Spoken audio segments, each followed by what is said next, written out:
We got another video by Tommy G investigating Michigan's most aggressive police officer. Let's get into this. That throughout your career, you have continued to be accused of excessive force. I think I'm very proactive, and I think I'm involved in a lot more scenes and incidents. If you are proactive... Damn, son.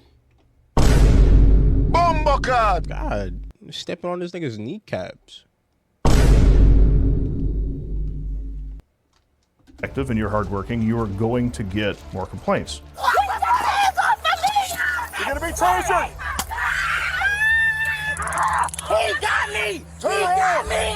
He had me! Sit down and shut the up! Oh. It's on video, retard. You're gonna lose your freedom because you get to sit down and shut the up! It's on video, retard. Yo! Bombocad! You know his ancestors was them his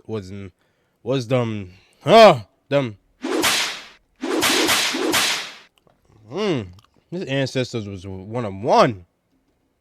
If you know what I'm saying. You're gonna lose your freedom because you get to go to jail today, mother. Nah, what is going on, bro? What is going on, bro? 31 seconds into the video, bro.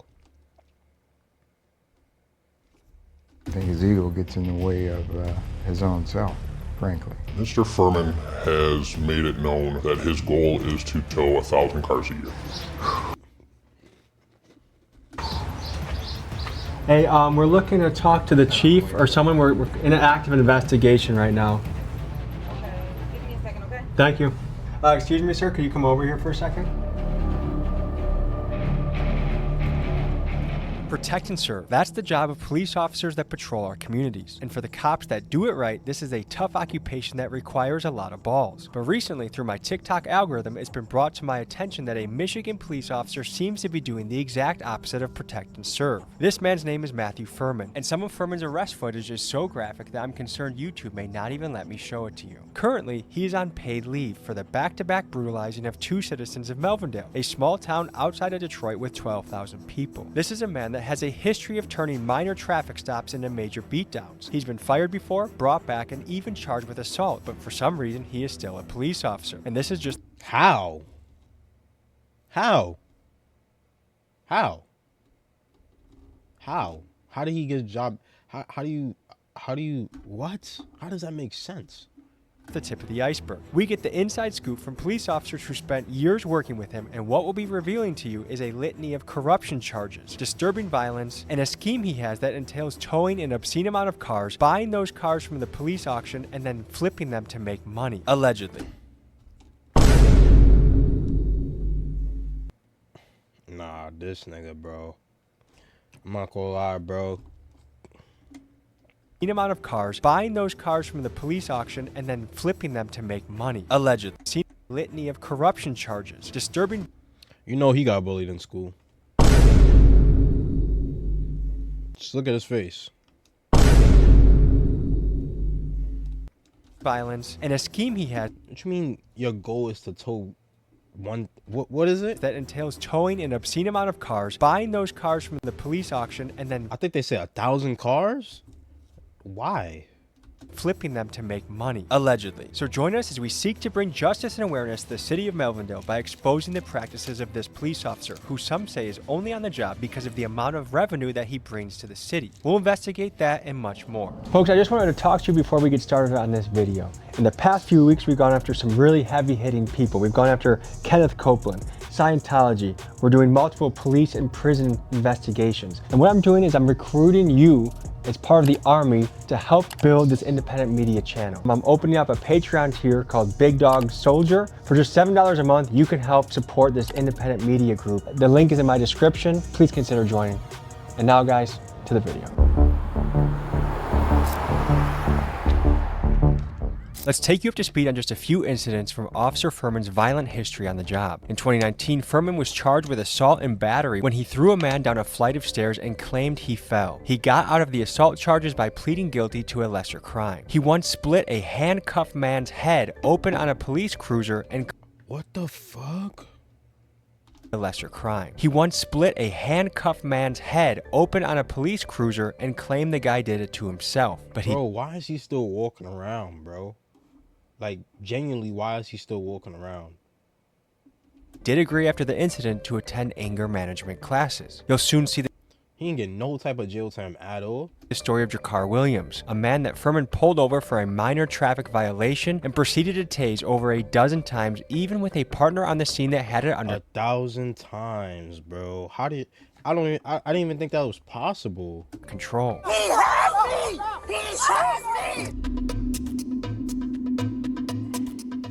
Before he initiated the first tase, it looks like that other officer already had him under control. To get a fair read on Furman's actions, I wanted to get a police officer's opinion. So I visited Chief Rivera of the East Chicago Police Department to get his take on this situation. You shouldn't be tasing nobody 10 times. At that point, you should be going hands-on. You let your emotion take over, your anger. You take things personal when that person doesn't even know you. It's the uniform that they're really arguing with. The officer's taking something personal. When it's really, it's not. And if it wasn't enough to tase Jakar in front of two small children, Furman also had to pull his girlfriend out Yeah, children.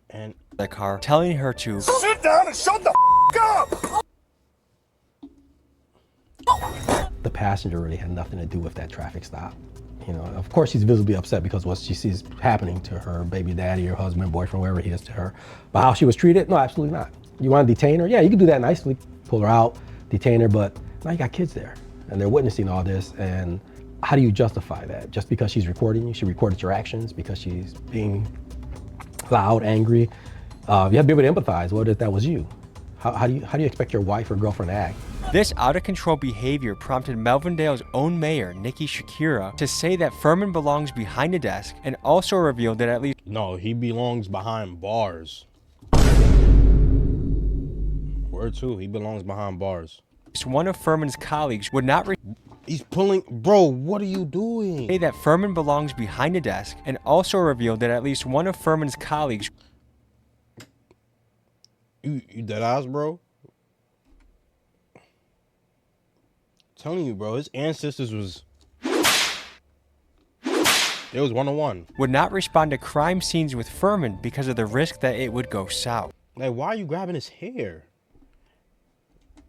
The other officer has Nikki him pinned Shakira down. to say that Furman belongs behind a desk They have him pinned down behind his fire truck already.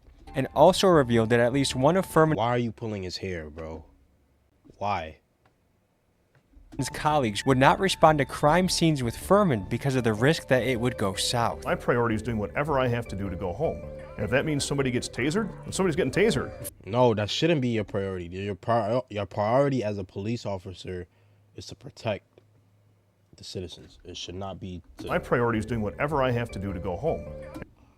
And if that means somebody gets tasered, then somebody's getting tasered. Finally, Alicia Cook. This woman was in a parking lot waiting to pick her kid up from practice, and apparently she made Furman feel afraid for his life, so he tased her. And this is just a small sampling of stories that decorate Furman's record as a police officer. For reference, Furman was actually fired years ago over earlier allegations, but for reasons still unclear, he was brought back on the job. For today's story, guys, we owe a big shout out to Detroit news channel WXYZ7 and their correspondent Ross Jones, who have done a fantastic job reporting on the allegations against Officer Furman, as well as publications like the Detroit Free Press. Their Furman investigations have proved foundational in helping us build this story, and they are linked in the description.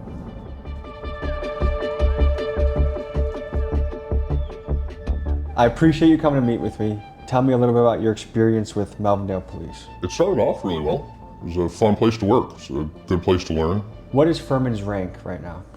He's a lieutenant there. He's been on paid leave How is he a lieutenant? for almost a year. Is that unheard of? In my experience, yes.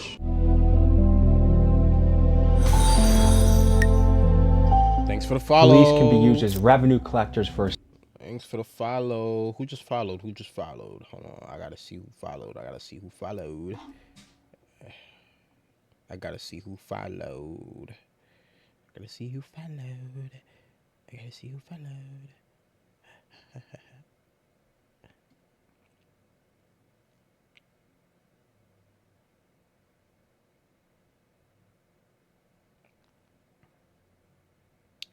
Jack Allen. Thanks for the follow. City. Can you speak to that? This is Dan Adams. He's my friend and a bona fide criminal defense lawyer here in Milwaukee, Wisconsin. He's seen firsthand how cops like Furman are used to prey on citizens and taxpayers. Here's what he said. I think it offends most people's feelings of fair play to have a police officer out collecting dues, as it were, from people just driving through their city. You know, maybe going a couple miles per hour over the speed limit, not seeing that their car could be towed for profit to balance the budget of this small municipality. It just flies in the face of what we know as Americans to be the proper role of police and the criminal justice system.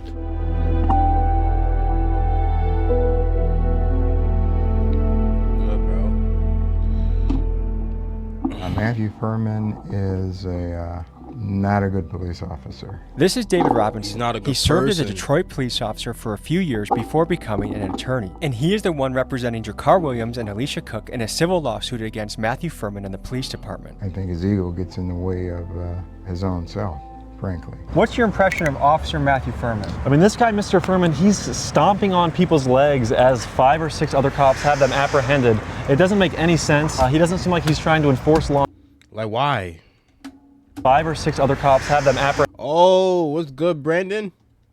W. Brandon Buckingham. It doesn't make any sense. He doesn't seem like he's trying 1, 2, to enforce 3, law and order. It seems 4, like he's 5, enforcing 6, his personal ego and causing chaos. 7. He seems like a guy that actually goes into a situation and escalates it massively. Yes. I am really curious to see what the people and the residents of this area think about him, because it probably can't be good. And if they don't know about him, I mean, we should raise awareness and let people know what he's doing out here. We appreciate good cops. Bad cops, though, Yeah. if the law of justice isn't gonna take you, YouTube will.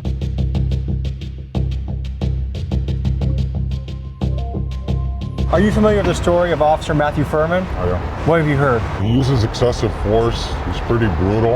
As officers tried to subdue the man, a Dearborn officer's body cam Just how caught he's- Furman repeatedly stomping on the man's leg.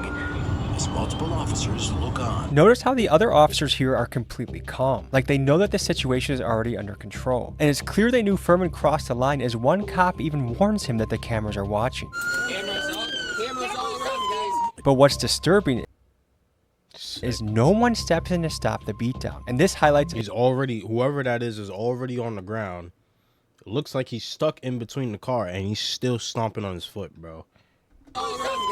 But what's disturbing is no one steps in to stop the beatdown. And this highlights a bigger problem, which is some cops would rather cover for their buddy than protect the citizen they swore to serve. Stomping on his legs. Sick, bro. There's 5 cops already on him. Look at him stomping on his legs. The most dangerous gang in the world, bro. The boys in blue. The boys in blue. Bro, what? And then the other officers ain't doing nothing. They say Cameras all around.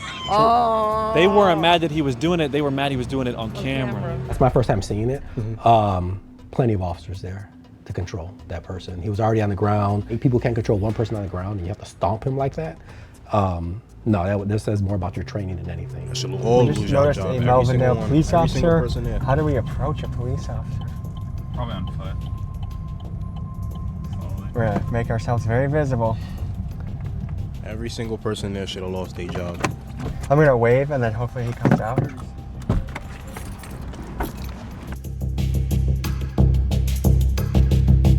It might be tough for you to answer some of these questions, but are you familiar with Matthew Furman? I just started working here not too long ago, so not really. You can't say too much? No.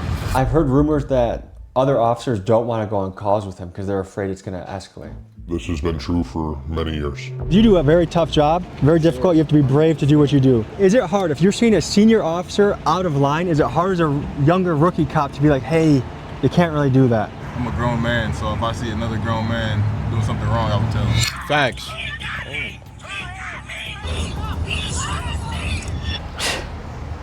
That's f***ed up. Somebody need to get him gone. He should be fired, prosecuted, and jailed, probably. I wish I could say that it shocked me. I wish that I could say that wasn't what I've come to expect. That's what I've come to expect. I wouldn't feel safe around that. Yeah, he needs some type of criminal activity done to him. That's not okay. He said that he was doing that for pain compliance. Is that a typical police protocol? Not at all. If you were doing the same thing as Furman, did to that man on the ground, those police officers reacted, stopped you, and arrested you. Furman had been on a traffic assignment. He pulls over Mr.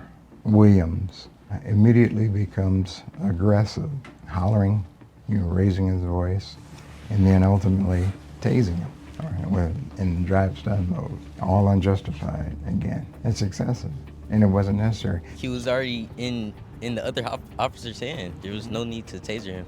Tasers are intended to be used as a defensive weapon. Unfortunately, for some time, there was a misconception within law enforcement that they could be used as instruments of compliance. He couldn't even defend himself. Do you think an officer like this should be allowed to work the streets? No. Do you have a message for the Melvindale Police Department? I'll be calling in, reporting on y'all. They're supposed to protect and serve, and that's inhumane.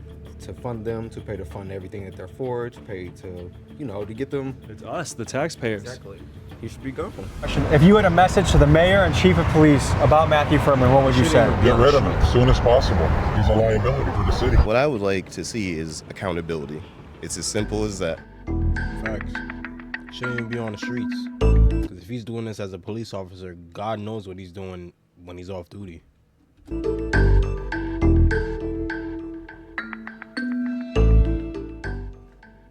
Now we cover another key point of the Matthew Furman saga. We cover the story of Alicia Cook. Just a few months ago, in this very parking lot, she was waiting to pick her daughter up from cheerleading practice when Furman came into the parking lot. In Melvindale Police Department, I'm a traffic enforcement officer. Hey, you're on a traffic stop. Don't tell me 1 second. Hold on, sir. I'm giving you a lawful police order. Of a school it's a public access parking lot. He wanted me to think like that. Lieutenant Furman demands Cook's driver's license, which she refuses to provide. Watch what happens next. You have to Out of the vehicle. Lieutenant Furman draws his taser and fires. You're gonna be tasered. Head out. Furman says he used the taser because he was in fear of his life. You made me afraid for my safety. Terrible. I was terrified from you. You terrified me. You scared me. Bro, get this guy out of here, bro. I was terrified. It's the sarcasm, bro. From you terrified me. You scared me. You scared me. From a woman sitting down in a car with her kids in the back. Scared of a who? Either this guy is such a big pussy that he truly was afraid for his life, or he used that as a way to use his power on this woman. Now, did she handle the situation the best? No, but an officer's job is to de-escalate and keep people safe. And when you hear the screams of terror, she didn't even get a chance, bro. He started screaming at her as soon as he didn't give her a chance to do nothing. Of Alicia Cook. Just a few months ago, In Melvindale Police Department, I'm a traffic enforcement officer. Hey, you're on a traffic stop. Don't tell me 1 second. Hold on, sir. I'm giving you a lawful police Like, bro, come on, bro. order. Of a school. It's a that he truly was afraid for his life, or he used that as a way to use his power on this woman. Now, did she handle the situation the best? No. Of terror of her kids watching their mom get brutalized by a cop. To me, it's just a disturbing and unbelievable scene to have to witness. Guys, I want to draw your attention to the movement you see in the back seat here. This is a child in a terrified frenzy as they watch their mom get tased during what should be a minor traffic stop. And for the parents out there, I want you to imagine your own kid having to witness something like this. From what you can see, does this guy have the temperament to be a police officer? No, he shouldn't. Any agency that hires a person with that type of temper, you're setting yourself up for liability problems.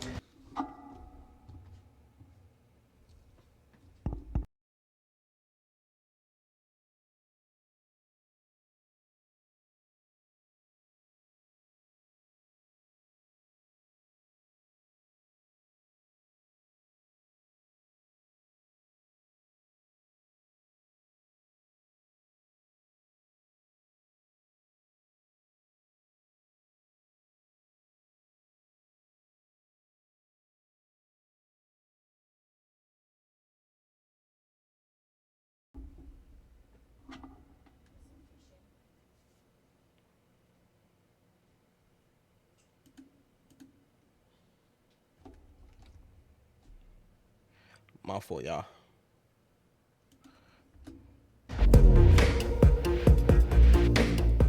All right, folks, I'm here at a key landmark in this Matthew Furman story. We're here at Schaefer Road. Furman would park his police car and look for people that he could tow. And this brings us to another one of the major allegations against Officer Furman, that he uses towing and impounding as a weapon against Melvindale citizens in an effort to increase the revenue for the city of Melvindale. Just take it from a former colleague of his who has come out as a whistleblower. He gonna only get away with this because he's in a small county where only a little bit of people, bro. What is the inside scoop on the towing in Melvindale? Mr. Furman has made it known that his goal is to tow 1,000 cars a year. What does a typical officer do in a year? 30 to 50 cars. Oh my gosh. 30 to 50 cars? Bro, let me do the math real quick. Let me do the math. 1,000 divided by 50. So that means he wants to do 20 times the amount an average officer does a year. He towed more cars than any police officer in Melvindale by far. So even the former police chief of Melvindale, Chad Hayes, said that Furman was an instrument of revenue collection for the city. And the reason guys like him are still employed is because the $1 million deficit in Melvindale, they try and get guys like Furman to make up by, you drive by, I'm gonna pull you over, I'm gonna look for a reason to tow your car, and that's that. What I want my police force in my city to do, I want you looking for the killers, I want you looking for the rapists, I want you looking for the people that do things to children, I want you looking for serious shit. You're not on my tax dollar giving people tickets and towing their car for nonsense. These are people that need to go to work, they need to do deliveries, they need to make their life go around, and a car is a key thing. And for so many people struggling in today's economy, a $300 or $400 tow fee to get their car back, the time that they have to take off work, do they get fired? Does their boss get pissed? How do they find the extra $400? Maybe it was just the first of the month, they just paid rent. It's a huge economic stressor in a time when people are already stressed. Just down the road here is actually the tow truck company that Furman is in cahoots with. We're gonna pay them a visit. I get it. You wanna have a certain standard of where you live that's not infested with crime. On the other hand, the danger side of it is, like the lawyers that we talked to earlier were saying, there can be racial profiling, or there can be over-aggression. A lot of us have had these experiences where we are guilty from the beginning. I remember having an experience as a little kid. I was probably 16, I was walking my friend home from her work, and the police officer pulled over on the wrong side of the road, shining flashlights in our face, like, there's robbery suspects that match your profile. I wasn't robbing anything. It left me with a very nasty feeling of, what the hell was that? You're supposed to protect me and serve the community, but you're treating me like I'm a criminal without knowing anything. That's what people really detest about cops like Furman. They have this authority complex where, I'm the goddamn police, you listen to me, retard. It's on video, retard. And that's unacceptable. You want a cop that's gonna show up to the scene and be calm, be in charge, and de-escalate. So we're gonna talk to the people in this town and see what they think about Officer Furman. It seemed like there's multiple instances where he really loses his temper. He doesn't really keep his emotions in check on the job. Can you speak to that? Well, you see it over and over again. Matthew Furman has been the subject of many lawsuits. Do you know roughly how many lawsuits he's been involved in over his career? 3. And for a police officer, is that typical, or does he definitely represent a higher amount? He definitely represents a higher amount. It's impossible to bring up Matthew Furman without mentioning his towing. According to this Detroit Free Press article, Furman was responsible for 80% of the tows done in Melvindale in 2015, towing up to 8 cars a day, and making this 8 cars a day. City close to $500,000. We're here at the scene of Gotch & Sons, which the former police chief says is one of the key players in the Matthew Furman towing operation. Have you heard of Melvindale police officer Matthew Furman?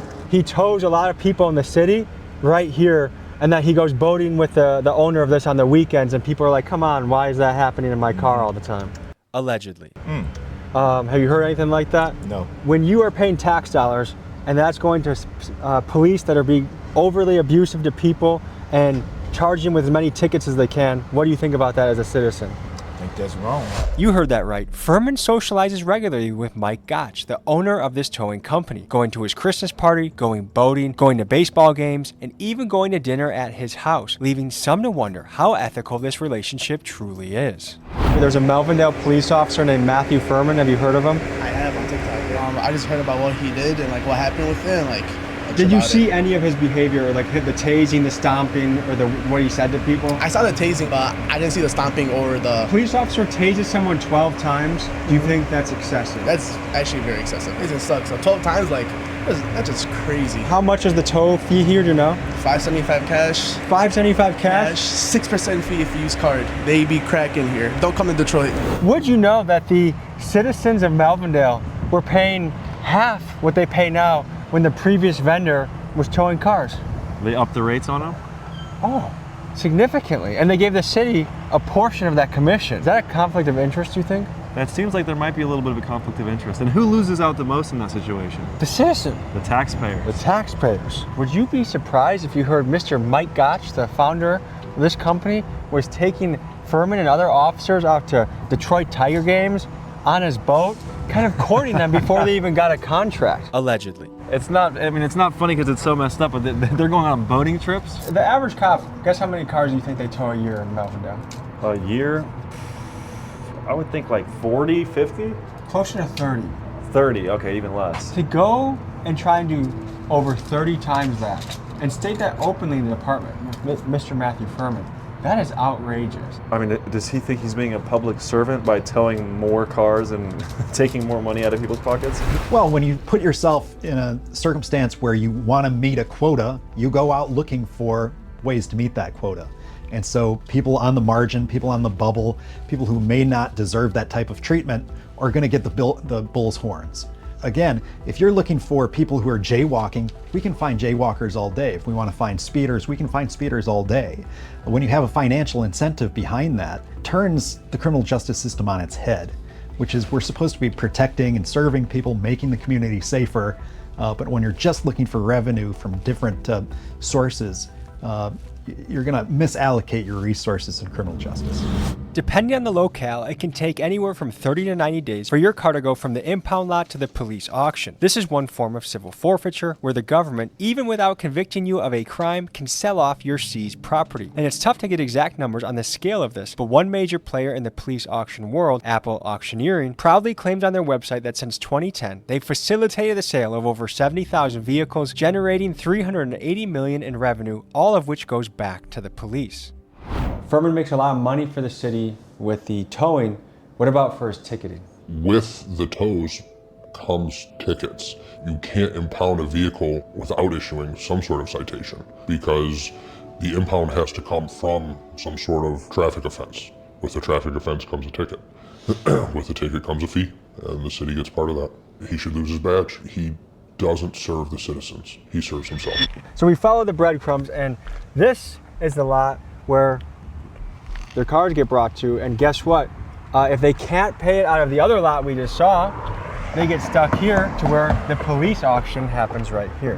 Mr. Furman would buy the cars that he had impounded himself. He often would impound cars that would have no insurance, and often the subjects couldn't afford the insurance. So then when they couldn't afford to pay the impound fees, the car would go to auction for the city. Furman would then go bid on and purchase those cars and sell them for profit for himself. Goes further than that. It has since come out that he would break into the city impound lot and damage the vehicles by breaking a window or flattening a tire, pulling out the radio, so that way he could bid on them for a lower price and make more money. Was also his girlfriend involved in this? His girlfriend was the source of that information. His ex-girlfriend? Yes. Wait, hold on. You're telling me I'm a single mother, I get my car towed, I'm struggling to get it back. They will actually sell my car in the meantime if I can't come up with the funds. Correct. How long? And then the city gets that money, and the tax, the police officer that you paid with your tax money gets to do that to you, yeah.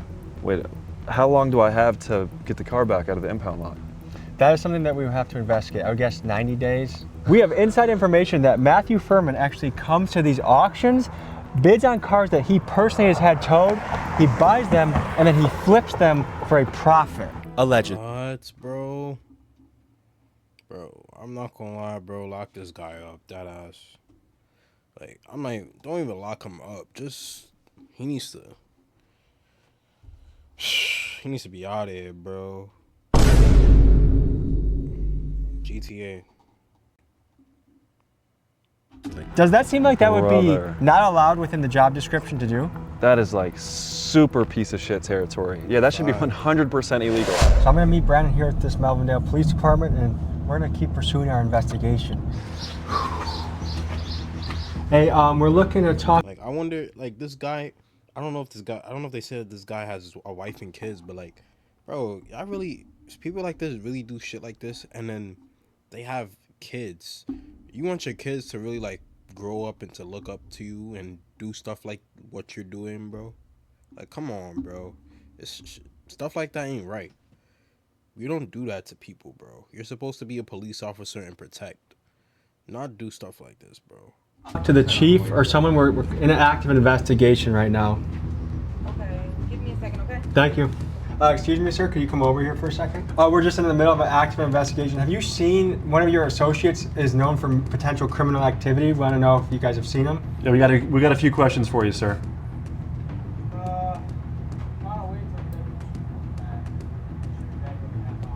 Okay, in the meantime, it's just important you guys kind of comply with some of these questions. Matthew Furman, have you guys seen him?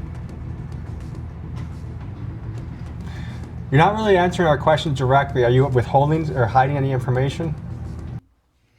No way these police officers are scared of this guy, bro. Would you mind stepping out here, sir, please? Oh, right there, towed vehicles.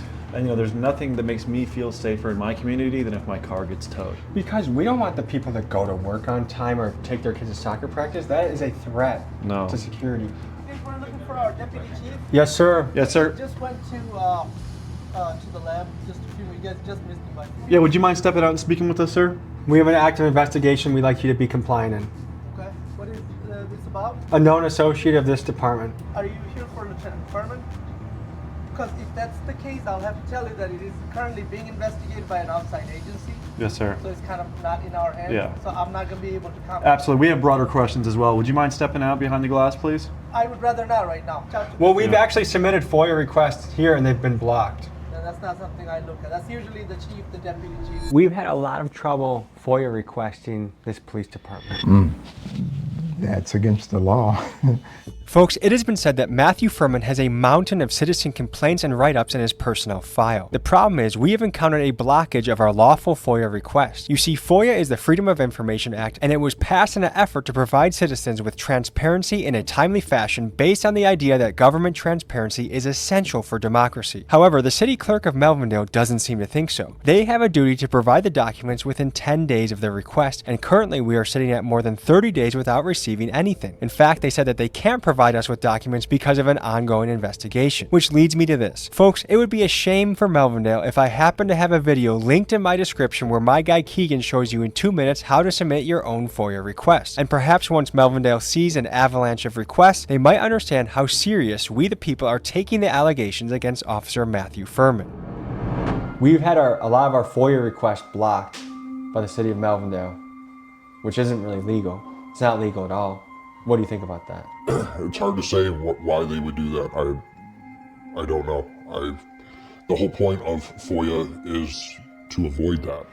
I have a question. If you were to pull someone over and tell them to put their hands on the hood of a vehicle, and then you were to tell them to put their hands behind their back, how long do they have before it's in your right to tase them between those commands? That's all subjective, sir. So it could be 1 second? Like a straight up answer to that. That all depends on subject's behavior. Each situation is different. You're not being very compliant with our questions. And I don't know if compliance is the right word here, because I am answering your question to the best of my abilities.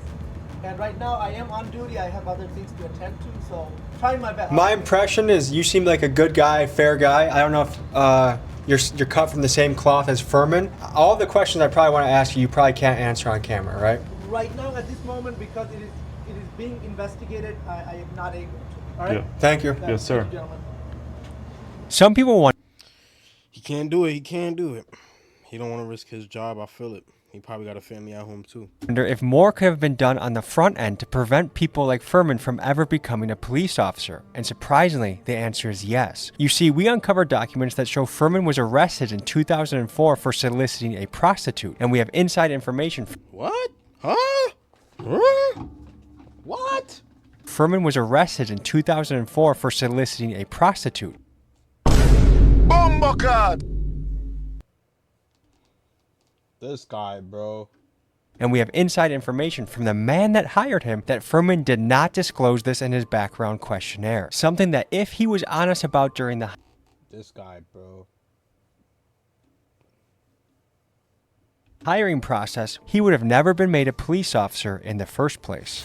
There's rumor that the ex-police chief, Chad Hayes, was forced out instead of firing Furman. Is that accurate, you think? I know that that's accurate. When Mr. Furman Forced out instead of what? He would have never been made a police officer in the first place. There's rumor that the ex-police chief, Chad Hayes, was forced out instead of firing Furman. Is that accurate, you think?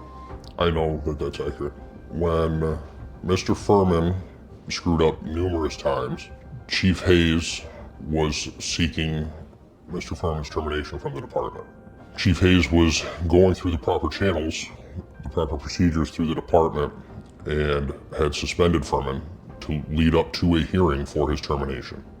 In that time, the tows dropped drastically. The city used public funds to hire an outside investigator to investigate the department because of the lack of tows coming in. Multiple officers tried telling the city not to waste the city's, the taxpayers' money on that investigation. Everyone at the department could tell them in one sentence why the tows were down. Furman wasn't working. While Mr. Furman was suspended, the city council moved to fire Chief Hayes. That's sad, bro. Another man lost his job because he wanted good for the city, bro. He wanted good for the city, so the city that he was trying to be good for fired him because he was trying to be good to the city. If that makes sense.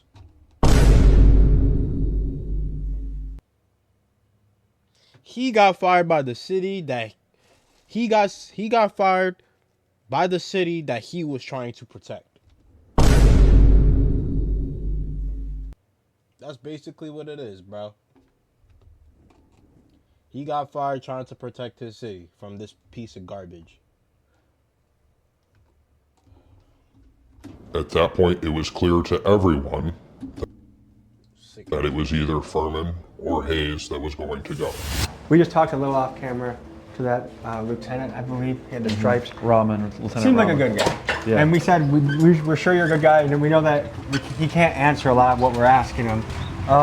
It's a tough situation because he probably doesn't like Furman either, honestly. And I'm sure his position, he's not really like his job to fire the guy or get him in trouble. He probably can't do anything about it. Right now, for us, he was a piñata that honestly probably didn't deserve the beating we were trying to give him. Yeah. Would you guess that if we had full access to Furman's body cam, that what we've seen on the news is just the tip of the iceberg? Yes. Does he regularly brutalize people? To some extent, yes. He's verbally abusive often. He currently has 2 pending lawsuits. He has been fired previously in 2019. He's been charged with assault while on the job. Do you think this will be enough to finally end his career? It should end his career. The administration It should end his career and his life, bro. Lock his ass up. hasn't done what the administration should do to get rid of him. Bottom line. If you follow what the police are saying, things should go okay. And I think most of the news stories we hear about are when people don't listen and they escalate, and then the police escalate and then it turns really bad. What if you are dealing with a police officer that cannot control his temper and you're in it feels like a life or death situation. If you're getting tased 12 times, your flight or fight's gonna be triggered. If your legs are getting stopped to the point where you think your bones might break, that's a life or death situation. Yeah. And your only option is to further submit and hope it stops rather than get up and fight. That would be a terrifying position to be in. Once your trust of the police is shattered, how can they even regain it at that point? You know what I mean? Because it's like a person that's been broken up with a crazy girl, like it kind of, the future relationships are much harder to have because that one person ruined what you think is a normal relationship. It traumatizes you. A bad officer like Furman does a lot of damage to your reputation. There could be 9 really good cops out on the field, and if there's one guy like Furman, people generalize and stereotype the rest of the force as dirty. Yes. How do you deal with that? You make us look bad. You make our job harder. You make the citizens not trust us. And the truth is, there's bad officers everywhere. Whether it just be through the end of their career or whatever the reason may be. But when you are able to identify one, the answer should be simple. I don't believe I'll ever have the answers as to why he is still employed. Part of me doesn't want to know because, as I stated earlier, I think it would make me sick. Matthew Furman, I will give you the same offer that I gave Louis Lacey in Dalton, Illinois, which is you can meet me at any MMA gym in Wisconsin or Michigan or Illinois of your choice. I will give you $5,000 if you show up. If you win the fight, you keep the $5,000. If I win the fight, free. So no risk situation for you except for what I would do to you physically, which would be more immense than you've ever experienced in your life. You're used to beating up people in handcuffs. Tommy G's on timing. Bumblecard. Okay. Tommy talking crazy. Free. So hold on. I will give you any MMA I gave. As I stated earlier, I think it would make me sick. Matthew Furman, I will give you the same offer that I gave Louis Lacey in Dalton, Illinois, which is you can meet me at any MMA gym in Wisconsin or Michigan or Illinois of your choice. I will give you $5,000 if you show up. If you win the fight, you keep the $5,000. If I win the fight, free. So no risk situation for you except for what I would do to you physically, which would be more immense than you've ever experienced in your life. You're used to beating up people in handcuffs. You're used to tasing moms that are sitting in the car. How about you fucking step up like a real man? You are a little pussy. Okay! Bumblecard. Nah. Tommy's on hot. Hold on. You are a little fucking step up like a real man. You are a little pussy. You are a little bully. And I know in a million years you would never accept a cage fight with me. Fuck you. I've been joined in this investigation by my dear friend Brian Buckingham. Click his link in description. Blow him up. Look through all his stuff. He has very bingeable content. One of the best guys in the game. Nah, that was that nigga started talking crazy. And my dear pal. Love you, man. Thank you so much for having me. Dude, you're doing a really great service with this video. I think that this guy needs to be fired. All right, guys. Thank you for watching. We'll see you next week.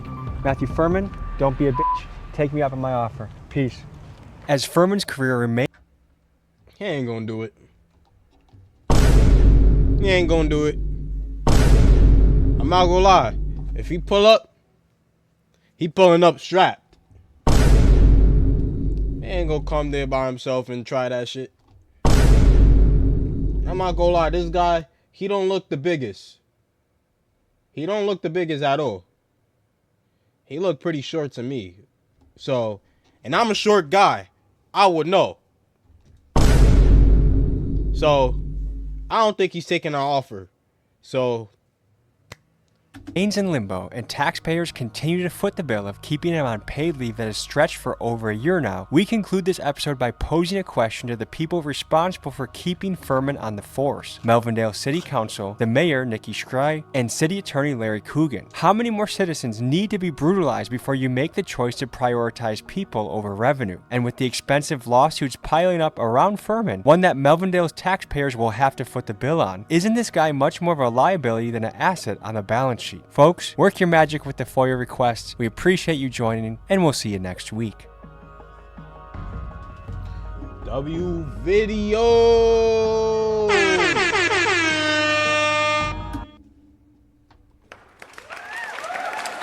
W video, Tommy. W video. W video. W video.